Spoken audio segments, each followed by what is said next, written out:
नमस्कार, आदाब, सत श्री अकाल।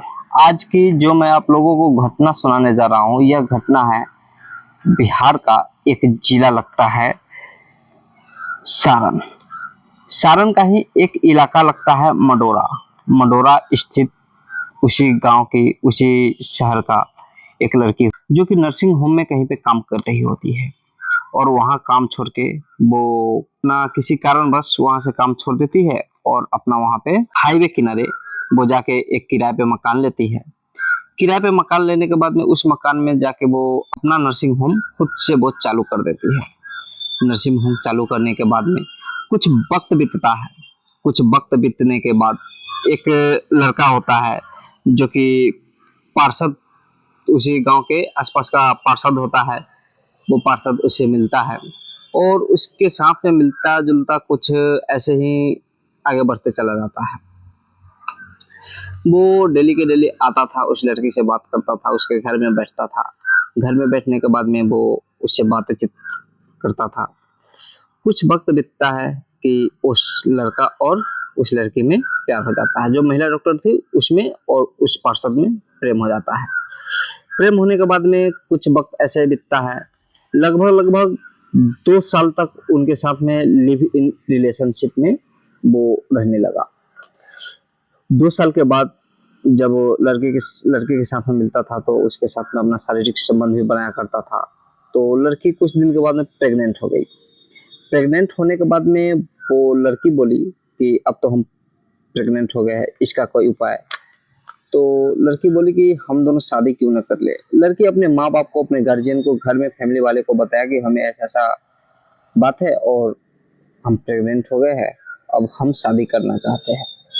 तो एक डेट फिक्स किया जाता है।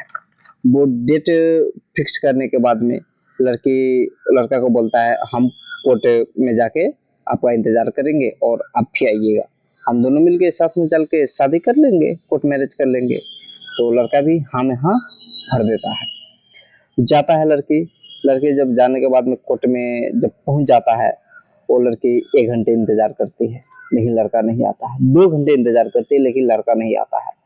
इंतजार करते करते लगभग सुबह में 10:30 बजे के करीब में वो लड़की रजिस्ट्रार ऑफिस पहुंची थी और वहां जाने के बाद में 10:30, 11:30, 12:30 ऐसे करते करते शाम को 6 बज जाता है लेकिन लड़का वहां पे नहीं पहुंचता है। लड़की बहुत गुस्सा होती है, बहुत ज्यादा गुस्सा होती है और फिर वो वापिस आ जाती है। वापिस आने के बाद में फिर से वही नर्सिंग होम अपना काम स्टार्ट कर देता है। काम करने के बाद में जो क्या होता है कि वो एक दिन की बात है, उसको लड़का को फोन किया जाता है और बोलता है कि हम आपको एक बार फिर से बुलाना चाहते हैं, आप मेरे पास आइए, हम आपसे मिलना चाहते हैं। दरअसल 1 जुलाई 2024 की सुबह 10:30 बजे नर्सिंग होम में वो लड़का को बुलाती है। लड़का को बुलाने के बाद में लड़का आता है और लड़का को आके जैसे जिस तरह से रिलेशन बंधा था उसी तरह से फिर बनाने की कोशिश करता है। और लड़की उस वक्त पूछती है कि जब हम आपको बुलाए तो आप वहां पे रजिस्ट्रार ऑफिस में आए क्यों नहीं। तो लड़का तरह तरह का बहाने बनाने लगता है। क्या होता है कि उसी समय में उसके साथ में लास्ट बार लड़की उसके साथ में शारीरिक संबंध भी बनाता है। शारीरिक संबंध बनाने के बाद में लड़के को किसी वजह से अपना बेहोशी का इंजेक्शन दे देता है। वो लड़की बोलती है कि ये सेक्स वर्धक इंजेक्शन है, इससे तुम ज्यादा अपना क्रिया कर पाओगे। तो लड़का भी ले लेता है और लेकिन वो बेहोशी का इंजेक्शन देता है। बेहोशी के इंजेक्शन देने के बाद जब वो बेहोश हो जाता है तो उसका प्राइवेट पार्ट जो होता है, उसका लिंग, उसको काट दिया जाता है।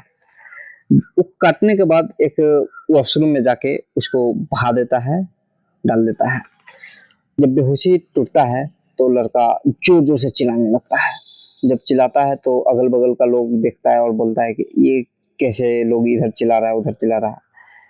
तो लड़का उस नर्सिंग होम की तरफ लोग जाके दौड़ता है और दौड़ने के बाद में उसको अंदर जाता है। जब अंदर पहुंचता है नर्सिंग होम में तो देखता है कि एक लड़का के प्राइवेट पार्ट से खून बहता जा रहा है लेकिन उसको कोई पूछने वाला नहीं, उसको कोई कुछ करने वाला है। और लड़की जो होता है कि वहां से भाग जाता है।